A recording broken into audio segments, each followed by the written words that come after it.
¿Te gustaría llegar a la maestría de la vida? ¿Te gustaría ser como esas grandes personas que durante la historia humana han dejado su legado? ¿Te gustaría saber alguno de esos secretos de alguno de ellos? Si te agrada, no te líes más, quédate viendo este pequeño video. Es el resumen de un grandioso libro que se llama La Maestría. Así que va y comenzamos. Este libro, bueno, particularmente lo conseguí de manera digital. El autor se llama Robert Greene y bueno, estaba yo buscando mucha información acerca de él. Tiene muchísimo. Espero poco a poco estar compartiendo como tips y detalles de algunos otros libros. Y bueno, espero que ese te agrade. ¡Allá vamos! Básicamente el autor de este libro, en unos cuantos pequeños pasos, particularmente por eso me encantó, te puede resumir el cómo poder ejecutar, digamos, un método que te da un resultado y digamos, cómo tú puedes llegar a la maestría. El libro fue escrito en el año 2012, tiene algunos otros que espero poco a poco, pero bueno, vamos tomando esta gran oportunidad de este resumen. Cuando hablamos de maestría, inmediatamente, bueno, el libro, digamos, se refiere, y nosotros a lo mejor lo podemos relacionar con tema de la escuela. Cuando tú llegas a una maestría, cuando tú terminas tu licenciatura, entonces tú te enfocas en una sola área. Entonces el proceso o la idea es generar como un desarrollo de manera excelente. El mismo autor, digamos, habla como Darwin, entre otros, pues a personas que han dejado un gran legado y el cómo han tomado tácticas que les ha llevado a un gran resultado. ¿Cómo se adquiere esto de la maestría? Algunas personas nacen, o cada ser humano nacemos con un don. Entonces, de momento uno mismo no tiene la capacidad de saber cuál es ese don, o sea, por qué me da esa facilidad de desarrollo. Por ejemplo, en la historia, personas como Darwin y en algunos otros, no sé, Leonardo da Vinci, Albert Einstein, por mencionar, lo que hicieron es potenciar ese don o ese ADN que ya traían y poderlo aplicar en un excelente resultado desarrollado. El libro se divide en 6 partes y bueno, la primera parte se llama como la comunicación de tu llamado o tu llamada, pasando al punto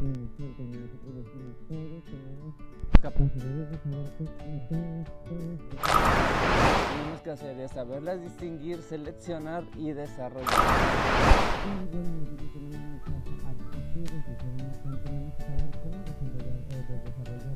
En el libro le llaman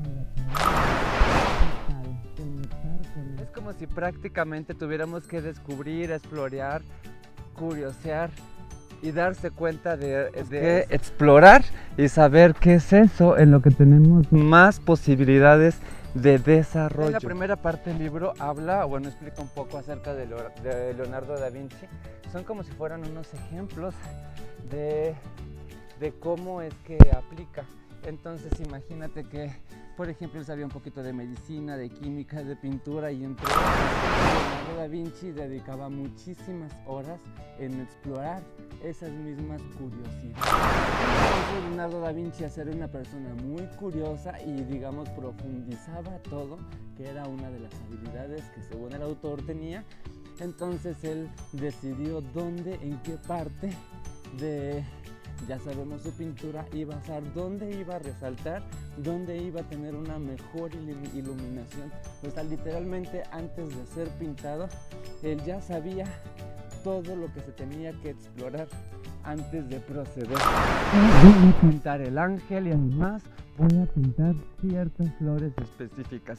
Y él ya había dedicado muchos años, ahí el tema de la maestría, explorando diferentes tipos de flores. Y dijo, voy a explorar la gente que va a la iglesia para sobre de eso transmitir la expresión del ángel, y las flores fueron exploradas y detalladas antes de haberse sido plasmadas.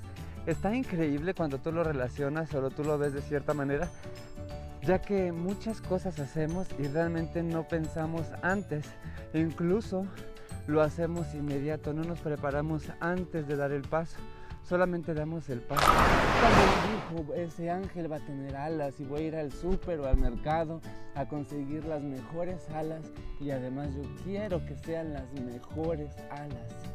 Yo pienso que con esto que poquito que llevamos ya te va conectando el cómo va el tema del desarrollo de... Y realmente él le dedicó antes de esa pintura el cómo las alas van a ir pegadas de manera natural, el cómo se va a ver si se abrieran, el cómo la gente se comporta, en qué, dónde va a estar las luces y además los colores, la iluminación. O sea, realmente hubo un gran desarrollo preparado antes de poderlo hacer. Te explica cómo fue el desarrollo, incluso hasta menciona las aves. Él también ya había, ahora sí que nada que ver, pero así viene en el libro, el cómo volaban las aves, qué movimientos hacían, los diferentes tamaños, los tipos de aves.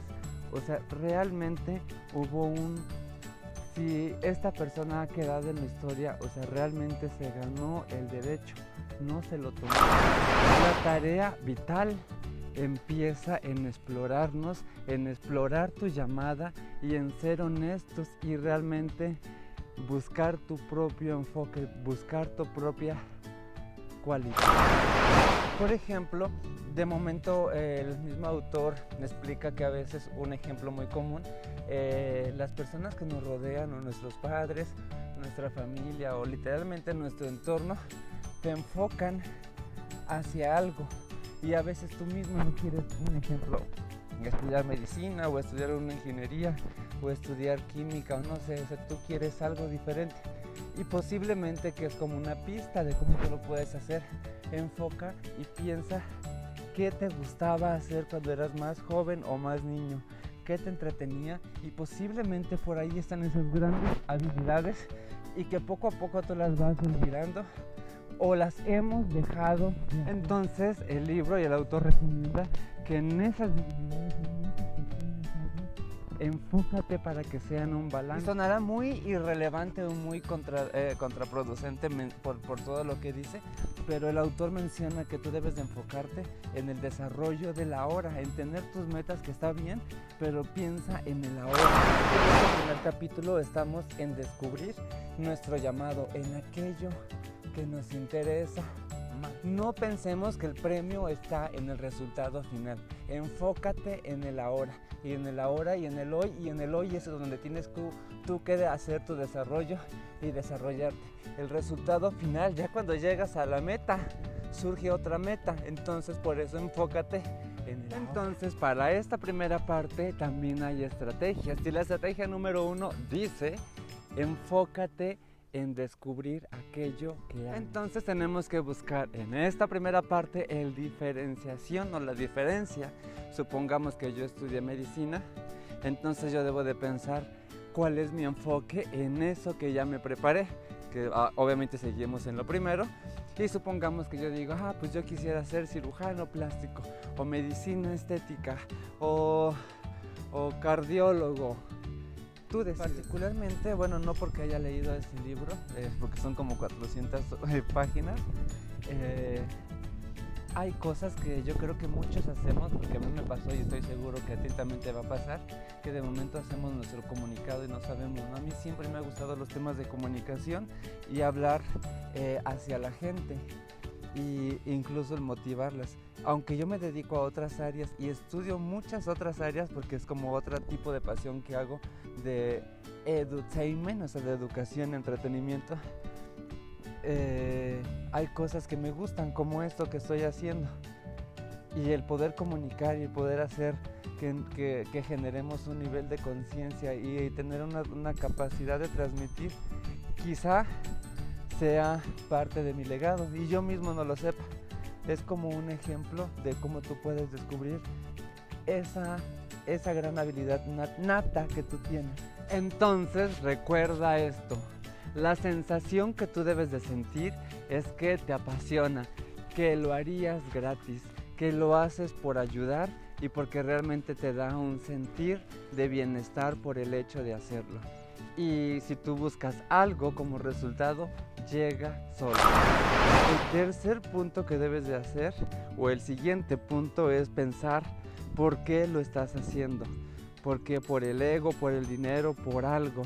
tú mismo cuestionas. Cuando algo no se sustenta, cuando no estás haciendo tu llamado hacia tu talento, es cuando, por ejemplo, voy a hacer esto porque yo veo que los demás lo hacen o alguien lo hace y le va bien, o le está yendo bien, o gana muy bien, o es mucho más famoso, o no sé, en el área que lo podamos explicar. Entonces, he ahí cuando esa no es tu habilidad. Y si alguna vez te desvías de tu camino, ¿qué va a pasar? Porque este ejemplo lo había escuchado, lo había leído en otro libro. En la vida te van a llegar muchos trenes, así lo explicaba el otro libro, y tú debes de pensar, esto que estoy haciendo me está llegando a donde yo quiero llegar, y recuerda que siempre va a pasar que vas a poder estar a punto de retirarte, pero piensa por qué empezaste. Nos vamos a desviar. ¿Por qué? Porque así somos distraídos y somos humanos, y en la vida se nos cruza y se nos cruza. Just keep on going. El aprendizaje bien aprendido es lo que realmente te va a llevar a la maestría. Mucha gente piensa que porque yo terminé, estudié enfermería, medicina, estilismo, abogado, en el área que tú terminas piensas que ahí terminó el aprendizaje, y en realidad ahí es donde empieza tu desarrollo para la maestría, para ser un maestro en un enfoque y en una área. Cuando tú termines, acabas de empezar. Esos lugares que te van a permitir aprender más, y aprender más significa enfocar a cosas que te van a sacar de tu confort, y vas a enfrentar retos que te van a hacer mucho más grande para tu camino a la maestría. No va a pasar cuando tú sigas eligiendo aprendizajes que el esfuerzo es lo mínimo, que son cómodos. Entre más incómodo estés, estás más cerca de empezar a tomar tu camino. Repito la parte de empezar porque es un gran enfoque. Nunca terminas, vas a empezar. Un paso para este paso es hacer la observación profunda sobre el área que tú decidas determinar, o el enfoque, quién lo hace mejor. Y eso va a ser lo que te va a inspirar a hacerlo mejor. Y en esa fase de observación, tú vas a pensar cómo esas personas trabajan acorde a tu enfoque, cómo desarrollan, cómo es su métrica, cómo cualifican y cuantifican sus resultados, y así tú te inspiras para los demás. Y después viene la fase de la práctica, donde tú estás aprendiendo esa habilidad. Y ojo, estás aprendiendo esa habilidad. Ojo en esta parte, no hay ninguna habilidad en la vida que tú la puedas desarrollar de forma teórica. Ponerte en marcha y hacer la práctica para la maestría será el resultado. ¿Qué pasa? Y eso, digamos, lo complemento como estudiante de psicología de educación. Cuando el ser humano, o cuando nosotros estamos en pleno desarrollo y no sale como los demás, porque nuestra práctica no ha tenido la consistencia y las repeticiones y los errores de los demás para llevar el aprendizaje, entonces en tu cerebro va a existir la frustración, y por automático va a decir no. Pero justamente ese no es el que tú debes de focalizar para hacer la plataforma de hacerlo un sí. Esto es el trabajo profundo, y es un proceso, y va a ser pesado, va a ser difícil, va a ser complicado y va a ser frustrante, pero es ahí donde tú estás empezando tu maestría. Cuesta y costará, pero lo que estamos haciendo al estar fuera de nuestra área, esas conexiones neuronales para un nuevo desarrollo. Una parte que puede ser muy confusa, incluso para mí en algún momento de mi vida, y muy contraproducente. That's the word. Entonces, eso quiere decir que a veces de momento, cuando tú quieres llegar a la maestría o al expertise en el área que tú hayas focalizado para tu desarrollo, algunas teorías se dicen que son 21 repeticiones, 1000 horas, 10,000 horas, 1,000,000 de horas. Algunas personas quizá ocupen la mitad para desarrollarlo, y eso no te hace ni más ni menos, porque las habilidades son únicas y respetables, por lo que nos toca, acorde a, yo lo anexo, no viene en el libro, temas de metafísica, derecho de correspondencia, o como ¿cómo se dice? Verbos, no. Refranes. Los refranes dicen, ¿no? Lo que es del César, para el César. Lo que te toca es tu derecho de correspondencia. Y si no te ha tocado es porque no es el momento o no ha sido perfecto. Todavía tenemos que seguir trabajando en ello. Viene esta parte que es muy importante o muy relevante, que se llama la experimentación, cuando realmente lo tenemos que experimentar. Una vez que hayamos concluido los primeros pasos ya mencionados, entonces viene esta parte relevante que es la experimentación. Entonces imagínate que, por ejemplo, dice una frase que yo creo que muchos la hemos escuchado, que dice que para romper las reglas primero hay que conocerlas. Entonces es ahí donde puede aplicar la parte de la experimentación. Una vez que tú ya sepas que todo lo que tú estés haciendo te salga de una manera nata, natural, que ya esté engranado en tu cerebro subconsciente, así como el respirar, el moverte, el hablar, lo que sea, entonces quiere decir que tú ya puedes pasar esa etapa de la experimentación, porque ya conoces las reglas, ya puedes generar eso que se le puede llamar como el desarrollo base o mediante prueba y error, y pensando si esa prueba y ese error te va a dar el resultado quizás planeado. Básicamente en estos puntos, por ejemplo, y eso también viene en algún otro libro que había resumido, que dice copia a alguien. Entonces, antes de llegar a la etapa expiracional, nosotros lo que hacemos es copiar a alguien, así como ahorita yo mencionaba que viene el punto de observación, o sea, ver qué hacen, cómo cualifican, cuantifican y cómo generan su resultado. Entonces tú estás haciendo y similando. Cuando tú pasas, por así decirlo, a desarrollar tu propio descubrimiento y patente, va a ser mediante la experimentación, porque tú ya sabes, tú ya puedes llegar más allá de lo que ya está como literalmente como si fuera un principio establecido. Hay una parte bien interesante que menciona en esta parte del libro donde te indica como sugerencia que tú tengas siempre un modo de inferioridad hacia algunas cosas, ya que de cierta manera el tú siempre estar aprendiendo te hace que estés abierto para nuevas ideas y obviamente nuevos resultados, adaptando el nuevo sistema que tú vas a tomar para tu maestría. Y bueno, algo bien interesante y bien importante, todo esto es un proceso, y todo proceso y todo aprendizaje requiere de tiempo y obviamente mucha paciencia, consistencia y permanencia. Realmente el hecho de que tú leas este libro o el hecho de que tú escuches este audio no es un atajo.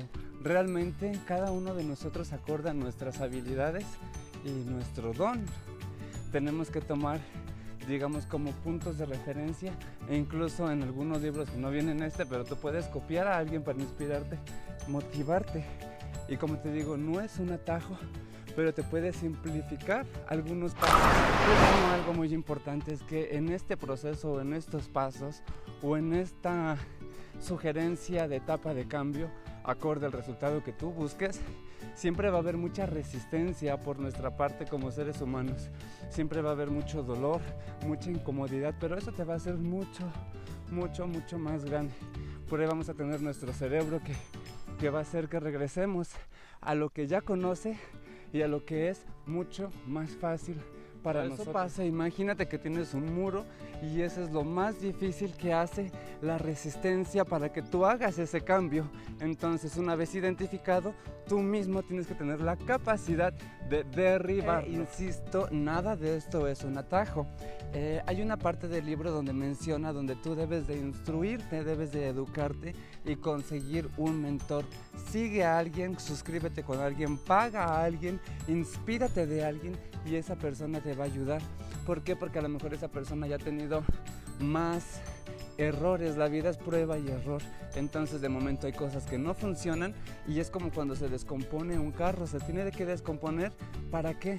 Para saber qué está pasando y dónde vamos a tener el trabajo de objetividad hacia la solución o resolución, y exactamente va a pasar. Y esos mentores también se van a descomponer, pero también han llevado una historia de más errores y el aprendizaje es a base de errores, prueba y error, prueba y error. Cuando tú de momento tienes un mentor que te inspira, una celebridad, una persona física, moral, una empresa, lo que sea, porque en realidad es como así funcionamos muchos, todo es inspiración de todo. Cuando tú tienes algo, lo he vivido, pero cuando tú sientes que es inalcanzable, porque a lo mejor hay que hacer, entonces puedes tomar muchos mentores para resumir y hacer una hipótesis de uno solo. Está como hard to explain, difícil de explicar, pero imagínate que un ejemplo, yo escucho muchos marketeros, ya que estudié alguna vez marketing, y sobre de eso me inspiro para tener una resolución y compartir algo así.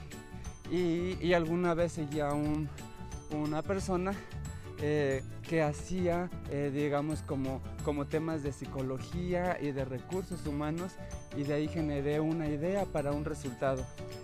Es un ejemplo, nada es ejemplo, es muy importante, pero digamos, acorde, es que cada uno tenemos un estado a reaccionar diferente, entonces acorde a tu escenario es como tú puedes interactuar. Otro ejemplo de la dinámica del mentor es algo que tú tienes que buscar para lograr tu especialización en la maestría.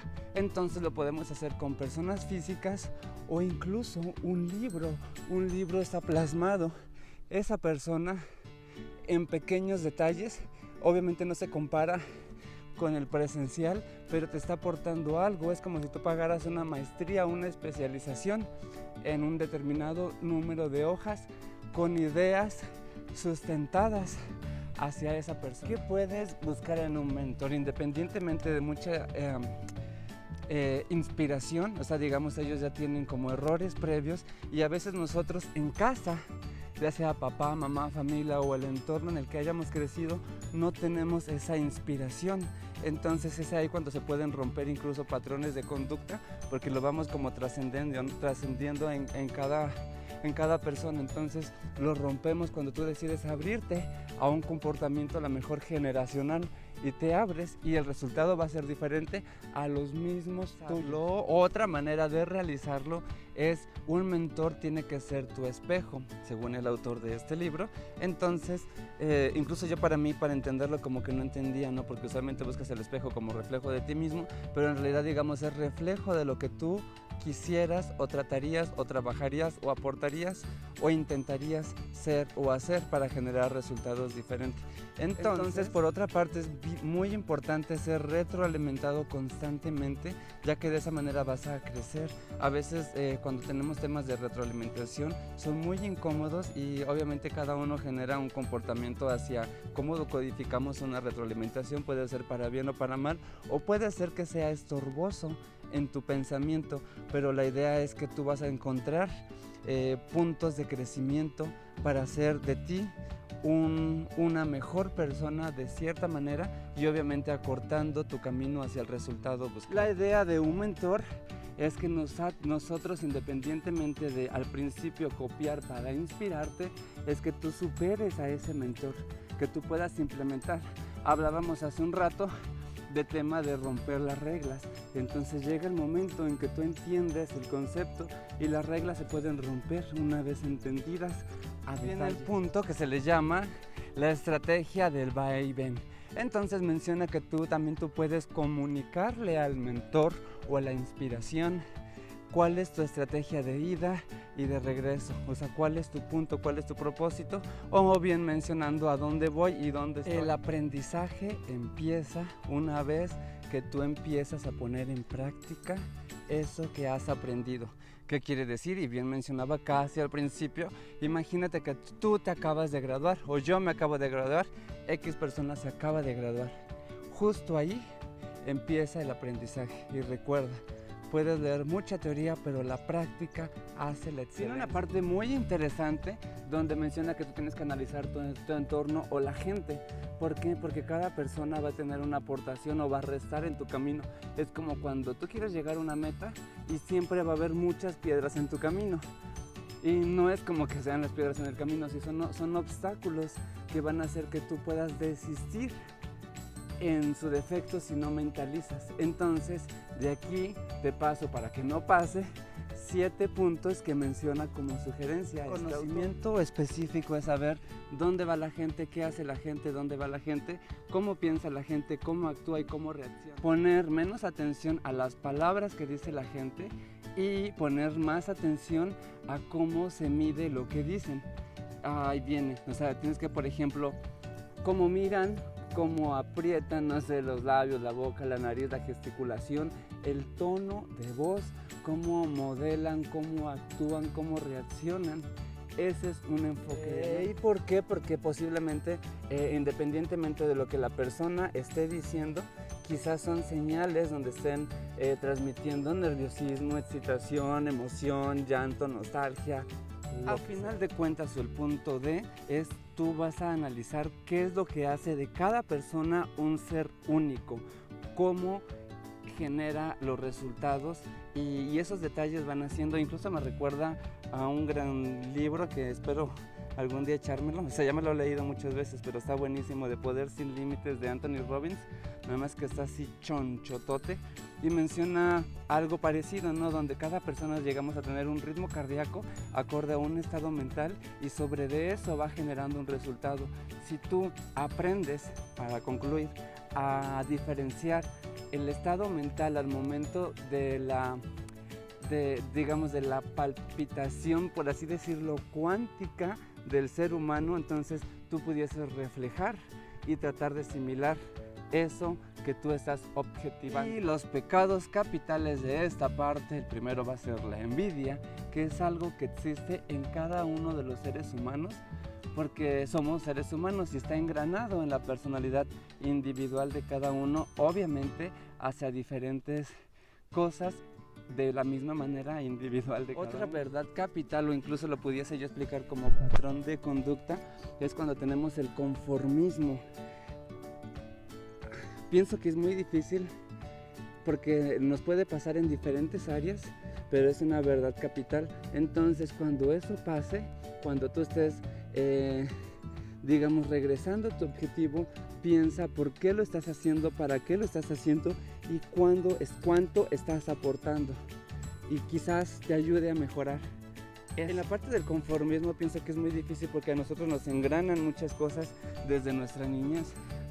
Un ejemplo de, pues, no sé si habláramos de trabajo, pues bueno, mientras esté bien, pues trabajando no hay de otra. O temas, digamos, de mentalización que uno mismo tenemos como una metaprogramación y de cierta manera, de manera universal, nosotros generamos el resultado porque nuestra mente es más poderosa que la misma palabra. Y el no conocerlo es lo más difícil y es lo que nos hace tan limitantes por no hacer esos famosos decretos hacia los resultados. Viene una parte donde menciona la rigidez, y la rigidez se refiere a cuando tú llegas a tener un hábito que es como muy difícil de cambiarlo, como procrastinarlo o hacerlo diferente. Entonces, lo que menciona es que tú mismo encuentres eso. Un ejemplo, si dices, ok, yo llego de casa y, por así decirlo, a lo mejor llego y tomo una cerveza y yo quiero cambiar esa rigidez. ¿Qué tengo que hacer? Esconder esa cerveza más atrás para que me cueste más y lo pueda ir sustituyendo y cambiando y que sea menos. Tenemos otro punto que se llama la autoobsesión. El tema de la pereza. La pereza también es un tema que de momento nos hace procrastinar nuestras acciones. Supongamos que ya llega y todo es como, es bien difícil de encontrar, no de encontrar, de explicar. Pongo un ejemplo, obviamente acabo de mencionar lo que no debo de hacer. Bueno, supongamos que tú llegas a casa y tenías planeado leer un libro o cocinar o doblar o planchar o limpiar o ver lo que sea. Y llegó la pereza. Cuando nosotros llegamos a casa y llegas, un ejemplo, a tu habitación, inmediatamente en tu cerebro se engrana un comportamiento hacia lo que tu entorno te refleja y por automático pasa. Llega a pasar eso, entonces buscamos lo más fácil y caemos en la pereza. Si estamos en un área laboral, las personas buscamos no hacer lo más difícil, hacer lo más fácil. Entonces queremos que el trabajo esté casi hecho para nosotros ejecutarlo, como cerrando con broche de oro pero la chinga o el trabajo pesado estuvo previo y no fue realizado por nosotros usualmente. Viene una parte que se le llama la emoción pasiva. Considero que muchos vivimos en esa parte. De momento tenemos que saber cómo una identificarla y una cómo la vamos a atacar o cómo vamos a ayudar o tomar como resultado de ello. Es cuando una persona, digamos, está siendo agredida de manera a lo mejor, como dijéramos nosotros los mexicanos, bajita la mano, de alguna manera como subpsicológica, y tú te quedas callado para evitar esa agresión. O sea, digamos, de manera pasiva se están atacando, pero no funciona, no se abre o no se hace directamente o no se explica. Hablar socialmente acerca de tu trabajo, eso quiere decir que tú te enfocas en lo tuyo, yo en lo mío y cada quien en lo suyo. Quiere decir que yo estoy haciendo esto porque esto aumenta mi meta, aumenta mi nivel y me estoy acercando a donde yo quiero. Hay una estrategia que menciona el autor que dice: mírate como te ven los demás. Hay una frase de la ciencia de la autocrítica donde nosotros no tenemos la capacidad de saber cómo eres percibido hacia los demás. Tú crees y creas una ilusión acerca de ti mismo, pero no es exactamente, y es muy difícil porque incluso hasta el tono de voz, y lo he mega comprobado, que tú consideras que sale de tu voz no es el que los demás escuchen y no es lo que la gente ve, porque tú piensas lo que tú creas, pero en realidad somos diferentes en muchas cosas. Entonces el generar esa conciencia también te puede acercar al descubrimiento y obviamente poder acortar el camino. Último punto, tolerar a los necios, y es parte de la vida. En la vida siempre va a haber personas que van en contra de algunas teorías o algunos comportamientos o alguna sinergia hacia un resultado. Es como si en el mundo hubiera más de dos polaridades hacia las cosas. Entonces posiblemente lo que tú consideres que está bien, para ellos está mal, y para ellos tú puedes ser el enemigo y viceversa. Tú puedes ser el malo, tú puedes ser el bueno, es como una manera de pensar, pero en realidad, digamos, el bueno para quién o el malo para qué, porque en realidad no es que seas o seamos así en cada área. Entonces uno mismo identificar, aceptarlo, entenderlo, que eso es parte de la naturaleza humana. Es más, entender que nosotros también somos un poco tontos en diferentes áreas y es parte de, dijeran los memes, así, cosas que pasan. Seas capaz de reírte de ti mismo, de tolerarte a ti mismo, y eso indica que también vas a ser capaz de tener esa paciencia hacia los otros. Básicamente acabamos de ver la fase del aprendizaje. Ahora vamos a ver la fase activa creativa, que es como el segundo capítulo del... Y esto se le llama la mente dimensional. ¿Cómo pasa eso? Entonces, para llegar a la maestría ya entendimos algunos puntos que se pueden considerar para el aprendizaje, y el aprendizaje empieza justo cuando empieza la práctica. Entonces vamos a la parte donde sin dejar el enfoque a dónde voy, entonces debo de tomar en cuenta que mente dimensional me va a ayudar a juntar, eso que quiero hacer. La tarea creativa y el enfoque va a ser uno de los puntos que tenemos que tomar. Entonces va a ser más fácil si identificamos esos puntos que nos van a llevar hacia el camino, o sea, el enfoque. Entonces la tarea creativa va a ser hacer esas cosas que no sea lo mismo. O sea, digamos, como hablamos de la mente multidimensional, vamos a hacer esa tarea creativa que no sea fácil para ti, y eso es lo que va a hacer que sea el enfoque. Pongo un ejemplo. Entonces imagínate que posiblemente eres un abogado y nunca has hecho juicios orales, pero ya estudiaste. ¿Qué tendrías que hacer? Esa tarea creativa. Entonces empezar a practicar tu diálogo, tu dialecto, obviamente la información, y presentarte en un juicio oral, que para muchos puede ser un freak, de que pues, oh my gosh, es muy difícil, ¿para qué lo hago? Perdón, es muy complicado, a lo mejor, no sé, para muchas personas el hablar en público sea complejo, para algunas no, o a lo mejor la parte del entendimiento. Por eso son los pequeños enfoques de tu mente hacia el resultado. Cuando nosotros estamos con mentalidad abierta, haciendo y explorando cosas nuevas, entonces te abres y te alimentas y, por así decirlo, juntas más, o sea, son como puntos a favor hacia eso. Yo, por ejemplo, explicaría de una manera que supongamos que a lo mejor estoy en una área laboral y a mí me gustaría ser gerente de una empresa, entonces hay que sumar puntos. Lo puedo explicar de otra manera, pero a lo mejor sería como más al enfoque del libro. Yo debo de empezar en una área y poco a poco voy a ir agregando un 1% hacia el enfoque de yo quiero ser el gerente de tal empresa. Posiblemente empiece como intendente o en la cocina, dependiendo cada qué empresa sea, o a lo mejor no sé, sacando copias o cosas así, pero en realidad yo lo que estoy haciendo, estoy sumando a esa maestría. Entonces yo no puedo efectuar la maestría sin haber pasado esos escenarios.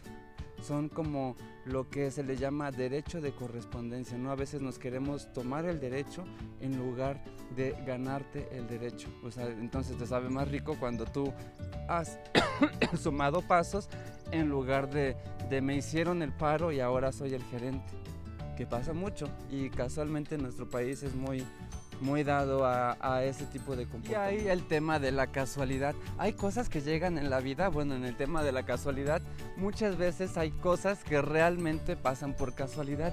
Entonces el autor recomienda, no sé, a lo mejor en tu celular, en tus notas, o llevar una libretita o unos post-its donde tú vayas anotando esas ideas que por casualidad se van recolectando para tu día a día o para tu vida, y obviamente pues ya no va a ser casualidad porque tú ya tienes el resultado. La recolección de datos fue casualidad, pero el resultado ya venía en la idea. Y muchas veces nosotros cuando conspiramos en pensamiento es como si todo pasara hacia algo, como cuando dices me voy a comprar cierto carro, ¿no? Supongamos. Entonces sales de tu casa y es como si empezaras a ver ese Mercedes-Benz color negro por todos lados, como si el universo te dijera mírame, mírame, y pareciera puritita casualidad. Y esa casualidad es cuando tú debes de aprovechar y tomar nota en las ideas que se van a generar para tu enfoque. Y se me hace una muy buena opción porque a veces de momento pasa algo por casualidad y dices lo voy a efectuar, y ya no lo hacemos porque lo olvidamos, porque tenemos un nivel de conciencia comúnmente bajo en el tema de que no vivimos consciente de realmente qué pasa. Entonces caminamos sobre la vida y yo caminé 3-4 pasos y hay tantas cosas por debajo que por casualidad no vi. You know what I'm trying to explain. También las conexiones neuronales que nos pueden conseguir resultados. El hecho de que tú estés explorándote, por así decirlo, contigo mismo, o sea, como cuando te pones a pensar en ti mismo, entonces eso te va a ayudar a que de momento surjan ideas de ti mismas que están allí engranadas, y esas conexiones neuronales te van a ayudar a ese objetivo. Entonces nosotros mismos identificar cómo en nuestro proceso de desarrollo, algunas personas lo vamos a hacer, no sé, escribiendo, dibujando, realmente leyendo, practicando, y cada persona vamos a tener una manera diferente de cómo vamos a lograr los objetivos. Uno mismo tenemos que tener la capacidad con todo lo que ya hemos visto y sumándole el... De hecho, el mismo autor pone un ejemplo como, bueno, algunos no, porque siempre te da como muchas referencias, pero por ejemplo podemos hablar de Albert Einstein, ¿no? Cuando él descubrió la teoría de la relatividad, pues es como cuando tú empiezas a, por así decirlo, a divagar en tu mente subconsciente, y de cierta manera sobre de eso empezamos como a trabajar en lo que nosotros tenemos como veces el simple hecho de divagar o de desconectar o salir a caminar o darte un pequeño espacio hace que tú te puedas seguir motivando y puedas seguir teniendo resultados e inspiraciones. Considero que bastante. El paso 3, que es como el salto de la acción y el discernir, es como tomarte un espacio para tomar aire y vamos. en conclusión, comenzamos. El siguiente paso, literalmente, lo que tenemos que hacer es que tenemos la mente consciente e inconsciente. Usualmente la mente inconsciente hace que estés inconsciente de las acciones. Entonces tú vas a generar tu propia manera de hacer las cosas y sobre de eso, digamos, pero tomando conciencia. Entonces tomas tu propio método, o sea, tus resultados sobre todas las inspiraciones que ya vimos, y sobre de eso empezamos a generar el consciente, y obviamente tú focalizas. Prácticamente el simple hecho o el hecho de llegar a la maestría se refiere a cuando nosotros hacemos todo lo intuitivo, o sea, digamos lo que nosotros hacemos por instinto, que es una naturaleza, con la parte racional. Entonces, si nosotros podemos o logramos entender eso, lo conjugamos, damos como el resultado súper bien. Entonces, resumen, o sea, digamos, el cómo yo lo resumiría. Primero que nada, cuando tú empiezas a hacer toda tu preparación de teoría, es únicamente la preparación, no tiene la experiencia viene con la práctica. Y después viene la parte tuya, cuando empezamos a divagar con tu yo, super yo, con tu cerebro subconsciente, consciente, el qué tú vas a hacer, y todo eso lo conjugas. Aparte tenemos que focalizar en qué voy a ser maestro o en qué voy a hacer mi maestría. Hay que tomar en cuenta que en la vida no nos da tiempo de aprender todas las habilidades, pero sí podemos hacer un solo enfoque o como decía el tema de multicerebral, ¿no? Multipensamiento, o sea, podemos generar un poco de cada cosa, pero nunca podemos llegar a una maestría como tal. Espero que les haya gustado. Ha sido todo en conclusión de este libro. Mi nombre es Rafael Corral. Gracias por visitar este nuevo episodio de RCB Digital. Y bueno, espero compartirles muchísimo más. Si te gustó, por favor, regálame un pulgarcito. Suscríbete, que para mí es muy importante. Si conoces a alguien que le pueda servir o ayudar, simplemente comparte, etiqueta, y estoy para servirles. Hasta luego.